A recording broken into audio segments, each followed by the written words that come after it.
coming up on the Inside Indiana Business Television podcast. Ascension St. Vincent details a major Indy investment. A Carmel company looks to revolutionize the hygiene industry. We introduce you to three sisters and a trunk. Tech and Marian University look to diversify the teacher pipeline. How can dogs keep our most vulnerable populations healthy? An Indy racing broadcast fixture gives perspective on the upcoming 500, and we learn what's next for Indiana women in tech. Welcome to the Inside Indiana Business Television podcast. I'm Andy Ober. Ascension St. Vincent has big plans on the north side of Indianapolis. The health system says it will invest $325 million into an expansion of its flagship campus. CEO Jonathan Nolly spoke with Inside Indiana Business host Gary Dick about what it means for the future of specialty healthcare in the region. Well, let's get right to it. I mentioned transformation. I think transformational is many times overused in the world today, but I think in many respects for St. Vincent Ascension, this truly is a transformational project.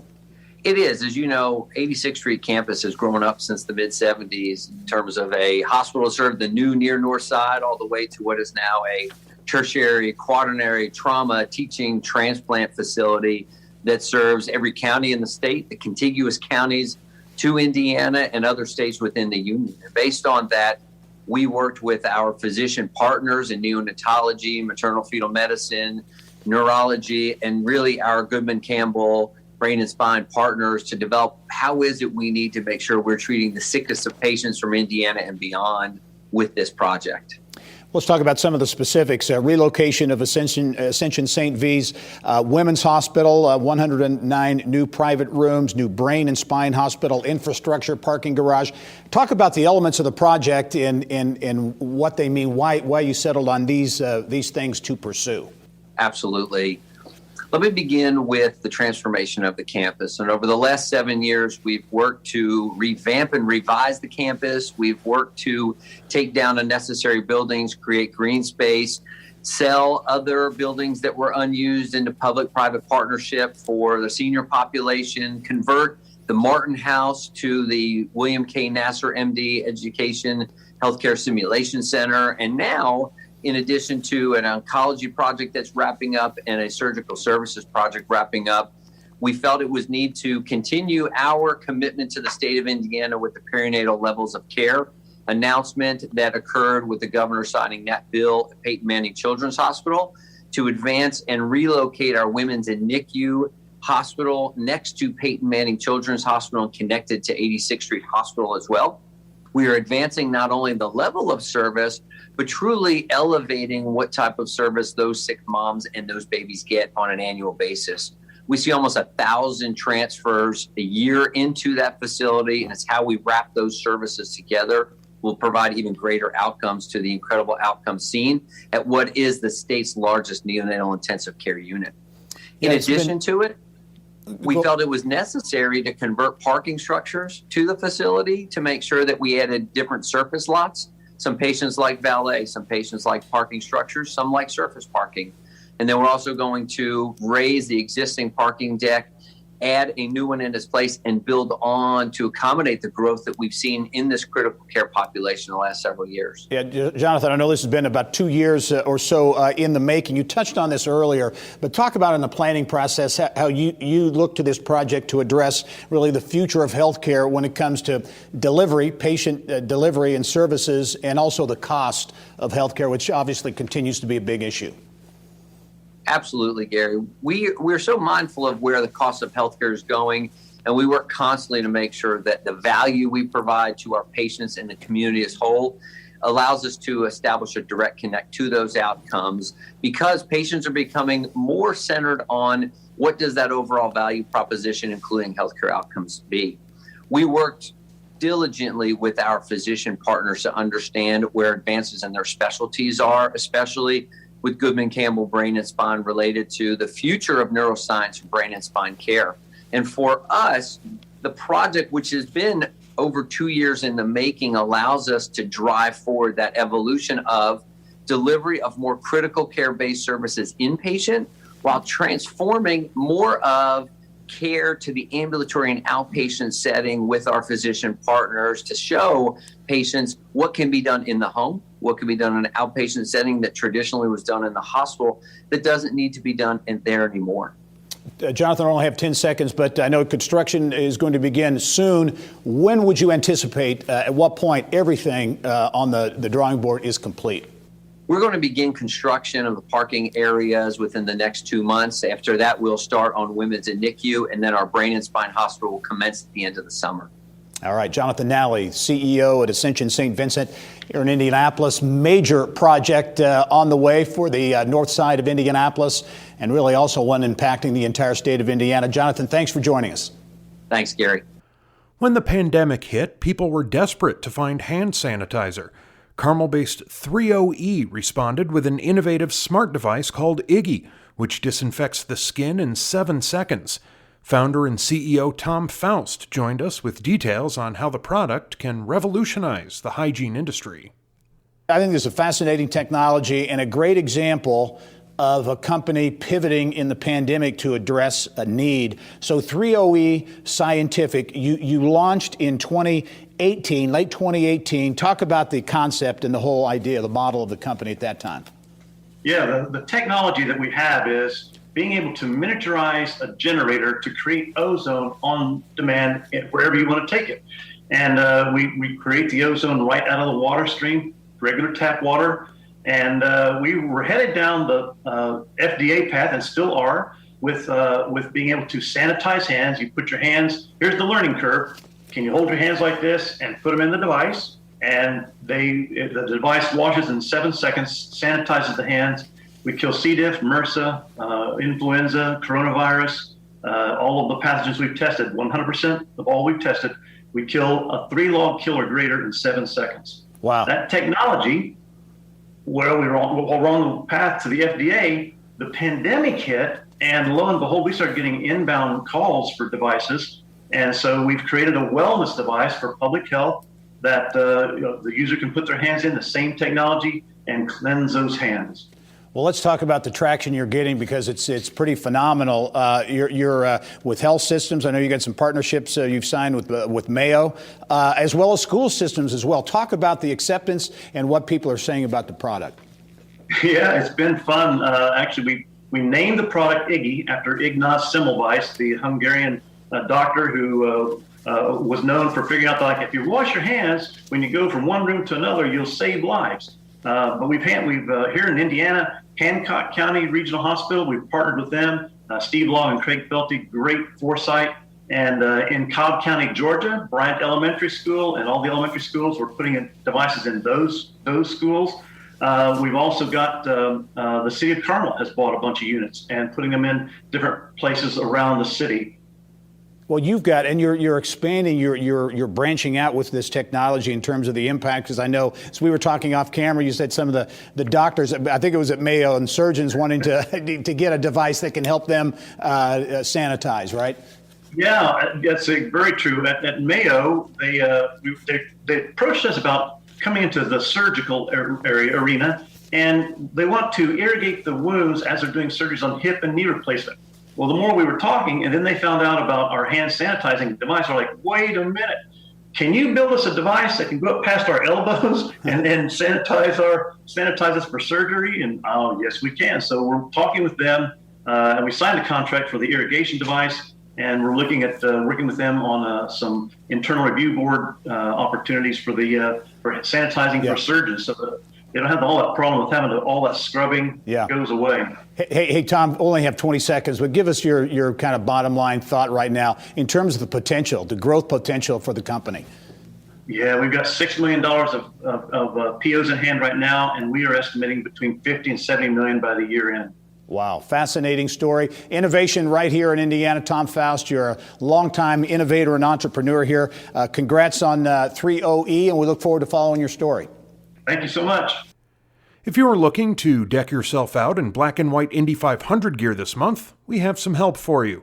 Around Indiana reporter Mary Rachel Redmond takes us to the town of Speedway for all things racing at Three Sisters and a Trunk. In It only happens once a year. The Indianapolis 500 is the greatest sporting event in the world. When it comes to racing, Bill Vukovich, Johnny Parsons, Willie T. Rebs came in. 81-year-old Marie Hall has seen it all. My husband was a former driver. He was in the 61 and 64 race and got bumped in 65 with Roger Ward the last 20 minutes. Norman Hall finished 10th overall in 1961, behind that year's winner, A.J. Foyt. It's a new track record. But Hall still wasn't finished chasing the checkered flag. We came back to play race cars again in 80. And then he got sick, and I had to get a new business going.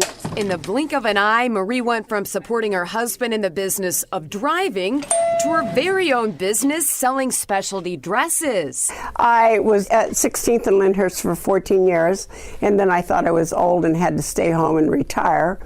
And I tried that for 3 years, and that didn't work out. So then I opened this place. 3 Sisters and a Trunk now occupies prime real estate as a staple on Speedway's Main Street. This used to be a store that was April and May was black and white, and I did color the rest of the year. And I had to work hard to be sure I was getting the right color and things.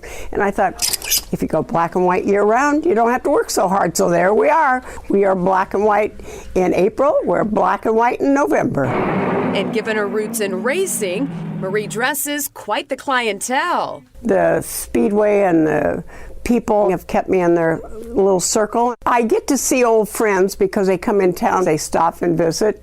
Alice Hanks. Sam Hanks wins the Indianapolis 500. Wife of 1957 Indy 500 winner Sam Hanks. Janet Guthrie is a very good friend. You look at some of these pictures up top, and the styles have changed, obviously, you know, what women wear, especially now to the race. That's the way they went to the races in the 60s.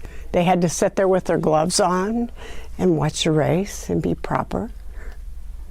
There's nobody proper anymore. You can't go wrong with black and white. I like buying unusual things. I don't want everybody in Speedway wearing the same thing. You cannot find a better selection of black and white clothing. Let me tell you, you've got black and white checkered pants, and I've got my eye on this jacket. This says May. Look at that. Not going to find this anywhere else. Marie even designs her own t-shirts. So usually every year I design a couple of tops. Carb Day made me do it. I love it. That is fantastic. Did you come up with that? Why should people come here during the month of May? If they want something checkered. Now, this is a store you can come in and visit or look around. You might find something you want to buy, but we're really here just to enjoy. This is the best buy in the store. It really is. For $20. Mary Rachel Redman, Inside Indiana Business. An Indiana nonprofit could play a big part in green transportation on a national level. The U.S. Department of Energy has chosen South Shore Clean Cities in northwest Indiana to lead a statewide coalition pilot program to promote sustainable vehicles. Executive Director Carl Lisek came on the show with more.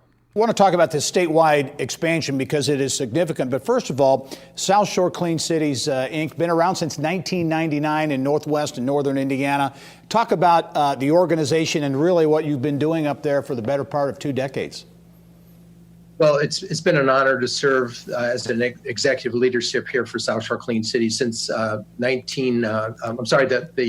coalition started in 1999. I've been the executive director since 2005. And so, a variety of things that we've been working with, we've been working a lot with our farmers, with the promotion of biofuels throughout our state, working with a lot of our engine manufacturers, our car manufacturers here in the state, and looking at ways of, reducing dependence on imported oil, but then also helping with air quality, workforce development types of activities that bring jobs and retooling of, old manufacturing areas. So, a lot of things that we've been working on are all transportation and environmental related, and, very, very excited about the opportunity really to bring additional change to the entire state of Indiana. And really your stakeholders, the people you're working with, a pretty broad number of people. You look at utilities like NIPSCO in northern Indiana, private sector companies, government entities. So you really touch a lot of different people.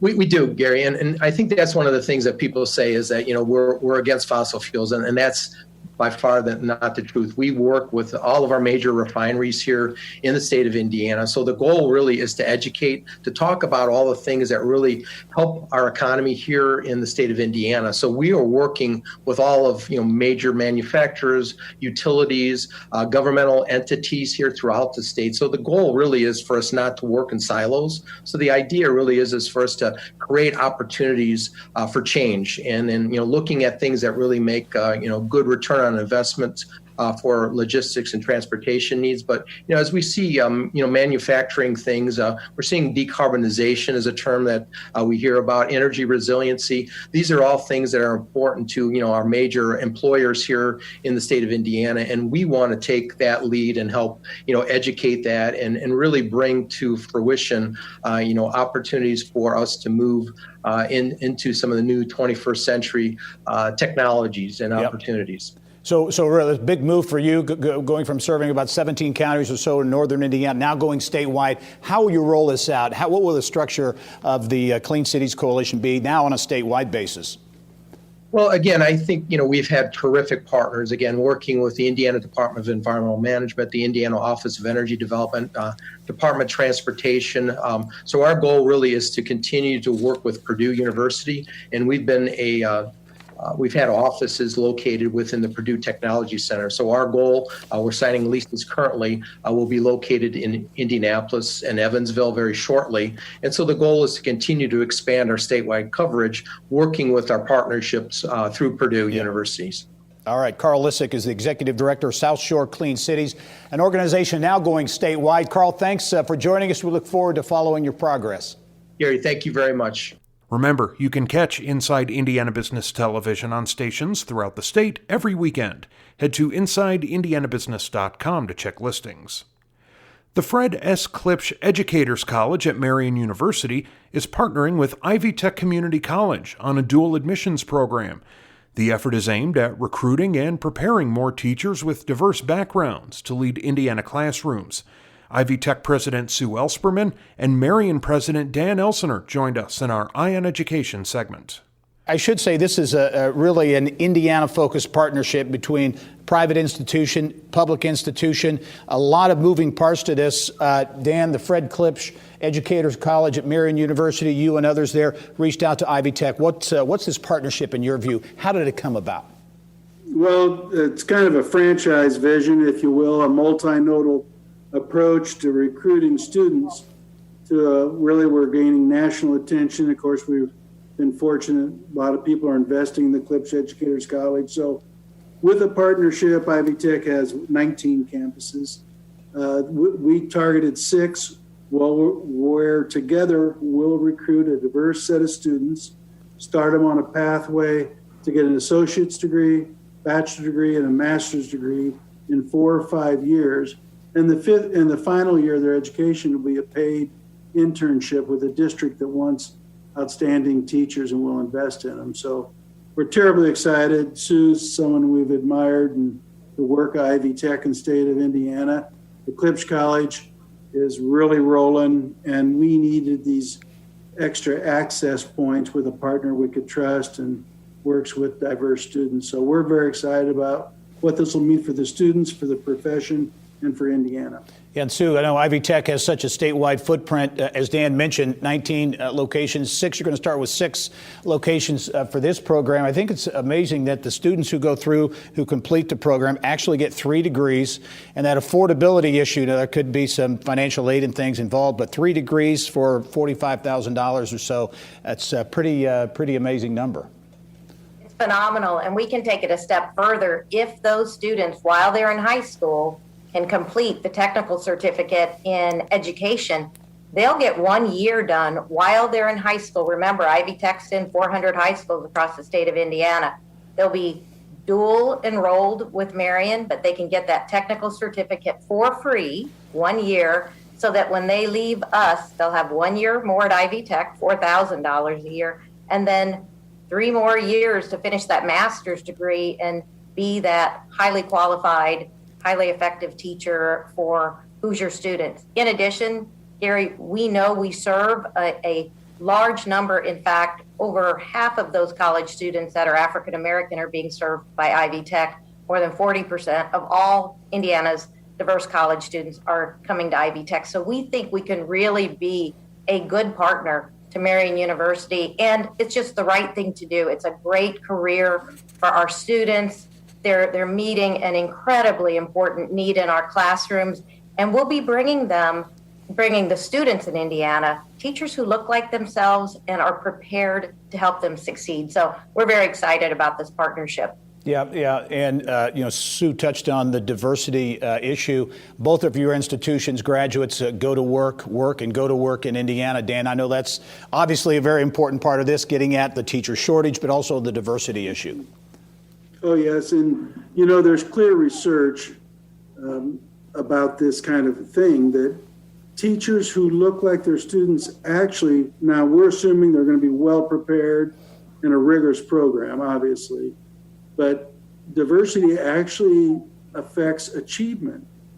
And it also makes a place more comfortable where you can identify with the leader in front of the classroom. Our Principals Academy is also very diverse. We want to prepare folks from every background. We need their talent. This state cannot move forward leaving individuals or groups behind. We have to invite in, nurture along. And, everywhere we look, Gary, you deal with businesses all the time. They're looking for talent, and we can leave no talent to waste. And our schools are the engine. Every engineer, tip to engineers there, Sue, every future doc, every future principal, every future teacher, nurse, etc., goes through our classrooms K-12, and we need excellent teachers there. So terribly excited, love the state of Indiana, love what we can do in a partnership that we could never do alone. So we're excited, and we'll keep you appraised of the results as they flow. Yeah, please do. I know you don't have definitive goals or timing set yet, but Sue, do you anticipate this partnership rolling out soon? We do. There's no reason we can't launch it this fall.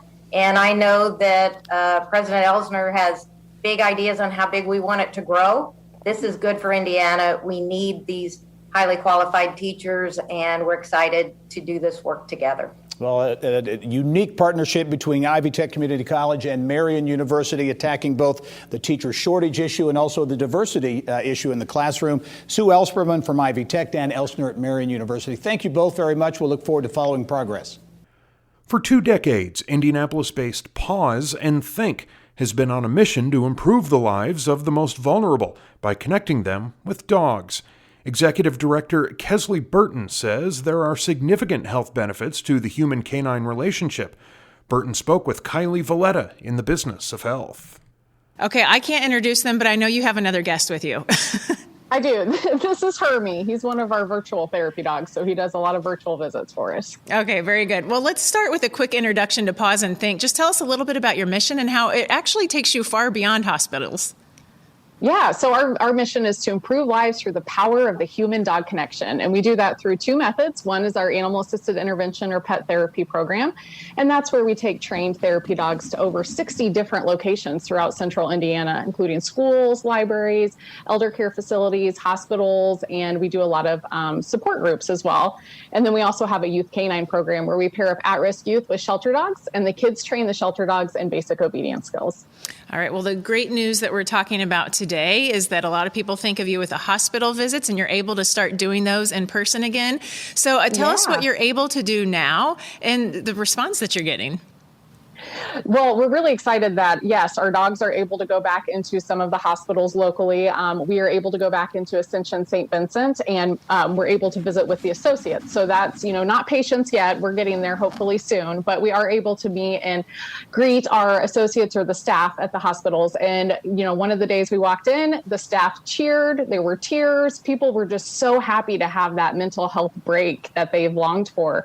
One of the associates even said the thing she missed the most during the pandemic were our therapy dogs. So that meant a lot. And do the dogs seem to be excited about it too? Oh yeah. The dogs, the handlers, our volunteers have missed their work, whether they're dogs or people. They've really missed being able to be out there and to just provide that unconditional love that a therapy dog can bring. All right. Well, I think there's no substitute for an in-person visit from a dog, but the pandemic really forced your organization to innovate. So tell us about some of the virtual things that you have now in place that you probably wouldn't have even thought of if it weren't for the pandemic. Yeah. So, I mean, yes, the pandemic, we love to have the dogs, in person. The pandemic stopped that. But one of the things we started was a program called Pause to Connect. And that's a program that we run every Saturday. It's open to the general public, and you can have a virtual visit, just like with Hermie, like what I'm doing here with him, for people that just need that happiness that a therapy dog brings. If we hadn't had the pandemic, we probably wouldn't have started this program.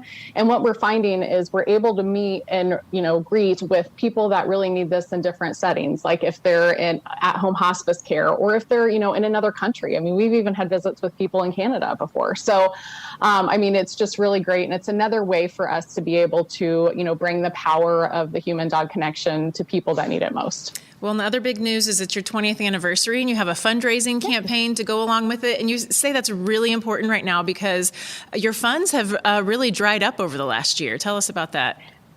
Yeah, right when the pandemic first happened, we had a lot of funding that came forward for pandemic relief, which was great. But what we've seen the trend happen is they're really pulling a lot of support for mental health. And what they're doing is putting it towards basic needs like food and shelter, which, of course, is insanely essential. But so is mental health support. So we are starting to see some of those fundings, like you said, dry up. So for our 20th anniversary, we're trying to raise $20,000 to just bridge that gap in funding that has dried up. And we're a little over 50% of the way to our goal right now. So we'd like to get that by May 21st, if possible.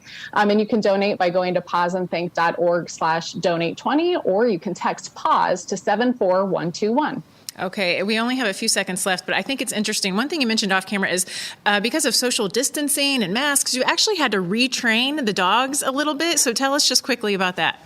Yeah, we had to get the dogs comfortable to the smell of hand sanitizer. They're having to hand sanitize before and after interacting with our dogs, which is great for safety, but not so great for a dog who can smell things way more strongly than humans can. And masks, they do read facial expressions just like people do. So we've had to, in our retraining, just get our dogs used to some of the new normals that they're going to see when they're out in the community.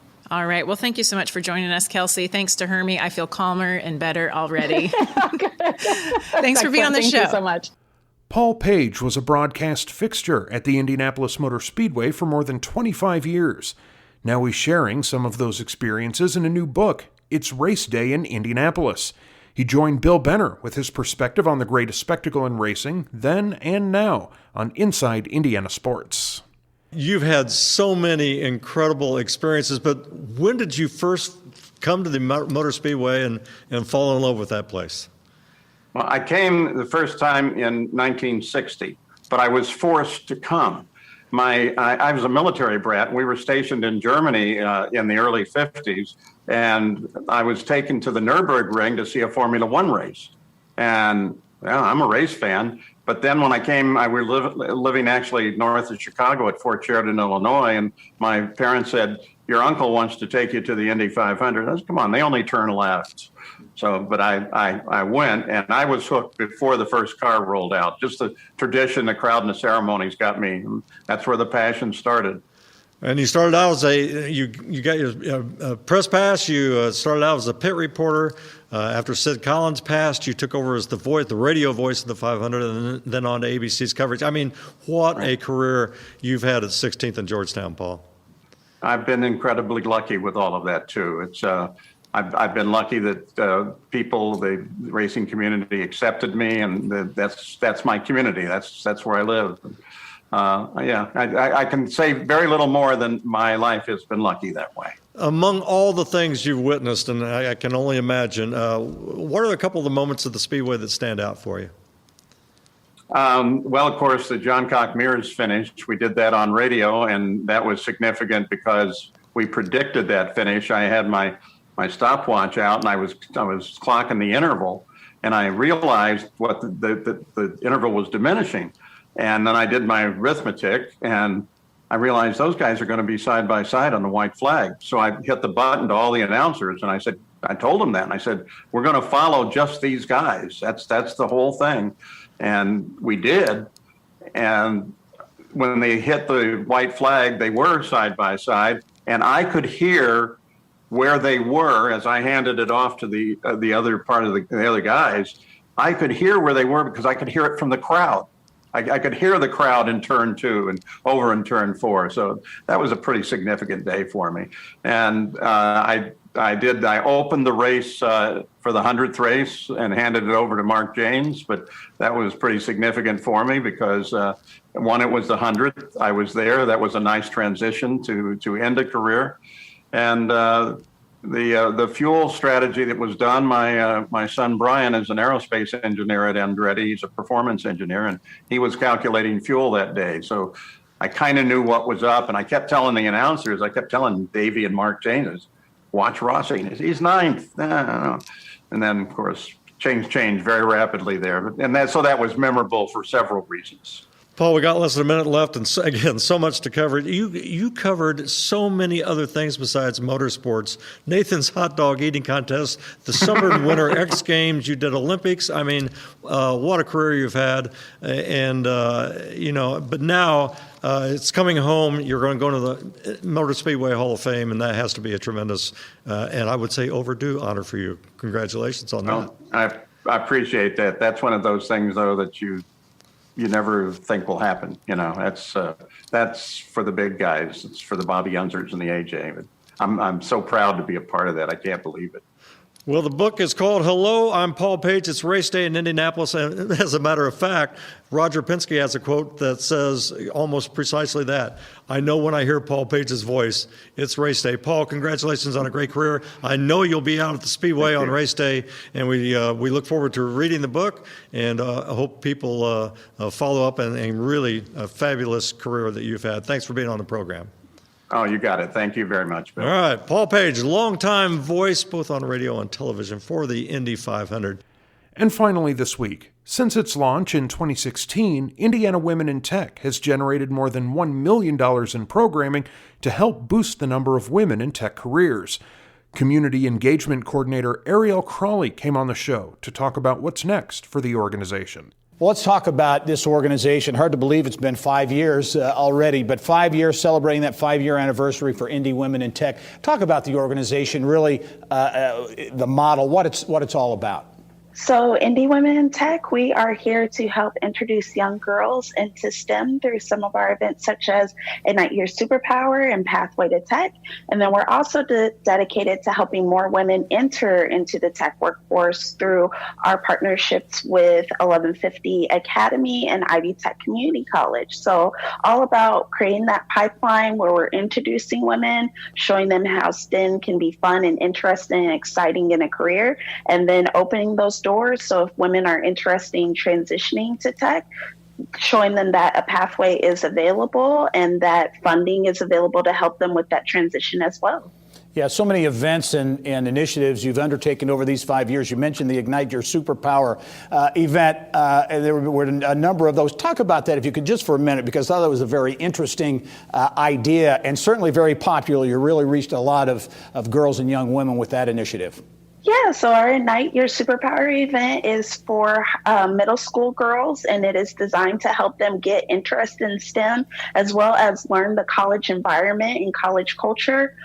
With all of our youth events, including Ignite Your Superpower, T, Pathways to Tech, we've been able to introduce STEM to over 6,000 girls and teenagers in central Indiana. So we're really excited about that and showing that this possible, it's available, and Indiana is a great place to cultivate that talent. Yeah, really impactful events and impacting the tech pipeline. Certainly in Indiana. I know you've got a number of events this summer as folks kind of come out of the pandemic and begin to get together. Talk about, I know you've got a golf event, a benefit ball, and some other things. Yeah, so we're hoping that everyone is happy to get out of the house and into some different events that we have. Coming up June 8th, we have our Empower Indy Golf Tournament, which is going to be at the Brickyard Crossing on June 8th. So we're really excited about that. Also, we have our Futurist Tech benefit on August 15th at the Delara IndyCar factory, which is dedicated to raising more money so we can help introduce STEM to girls and help women transition. And then lastly, our annual event, but we had to take a break for last year for COVID, is our IWIT Summit, which is scheduled for August 25th. Our theme this year is Empower, Inspire, and Innovate. And we're happy to have two great guests coming in this year with us, which is Autumn Manning and Eric Quellman. So we're excited to have the tech community come out, and whether it's in person or joining us virtually, we're really excited about this event this year.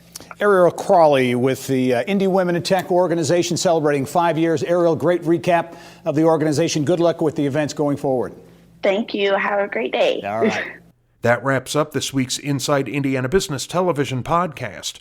Remember, you can find all of this week's TV segments, as well as the top business news from throughout the state, at InsideIndianaBusiness.com.